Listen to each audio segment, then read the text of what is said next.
Bonjour tout le monde, j'espère que vous allez bien. Je vous retrouve dans cette vidéo pour une nouvelle recette. Donc aujourd'hui on va voir ensemble la recette d'un croque-monsieur revisité à la courgette. Donc figurez-vous qu'il s'agit de la recette la plus partagée sur le réseau social Pinterest. Je vous mettrai tous les détails de la recette et les infos la concernant dans la barre d'infos. Vous retrouverez tout cela sur mon blog. Alors c'est une recette très simple et rapide à faire. Pour cela vous aurez besoin pour 4 personnes de 8 tranches de pain de mie, d'une courgette que vous allez râper et éplucher, 4 tranches de jambon, de 8 kiris et d'un peu de moutarde. Donc ça c'est moi qui l'ai ajouté, c'est pas forcément à la recette originale. Donc je commence par mettre de la moutarde sur la moitié des tranches de pain de mie. Donc moi j'utilise de la moutarde mi-forte et j'en étale bien sur toute la tranche.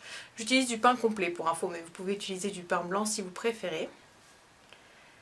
Ensuite, je vais venir découper les tranches de jambon en deux et je vais mettre une demi-tranche sur chaque pain recouvert de moutarde. Ensuite, j'ajoute la courgette râpée, donc j'en prends à peu près la moitié pour recouvrir les 4 tranches de pain de mie. Je vais ajouter ensuite un kiri au centre de la courgette, donc sur chaque sandwich. Et je vais recouvrir ce kiri de courgette à nouveau pour terminer le restant qu'il y avait.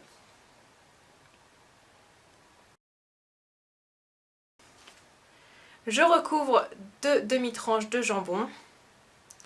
Et pour fermer le sandwich, je vais recouvrir le reste de pain restant avec du kiri. Donc ça c'est pareil, c'est moi qui l'ai ajouté, c'était pas dans la recette originale. Je trouve ça plus sympa que d'avoir un pain un peu trop sec. Et ensuite vous pouvez donc terminer vos sandwichs et les toaster dans un appareil à croque-monsieur si vous en avez. Moi je préfère les faire à la poêle dans un peu de beurre. Donc je fais chauffer du beurre dans une poêle et une fois que celle-ci est chaude, je vais venir déposer les sandwichs, donc les croque-monsieur, et les retourner une fois qu'ils seront dorés. Je trouve que cela permet que le sandwich soit moins sec, donc par contre il est peut-être un peu moins pressé que dans l'appareil à croque-monsieur, donc n'hésitez pas à l'écraser avec une fourchette ou une cuillère. C'est par contre un petit peu plus calorique puisqu'évidemment il y a du beurre en plus. Alors honnêtement cette recette était très bonne, je vous invite à l'essayer chez vous. Si vous le faites, n'hésitez pas à m'en parler et je vous retrouve prochainement sur mon blog ou sur ma chaîne pour d'autres vidéos.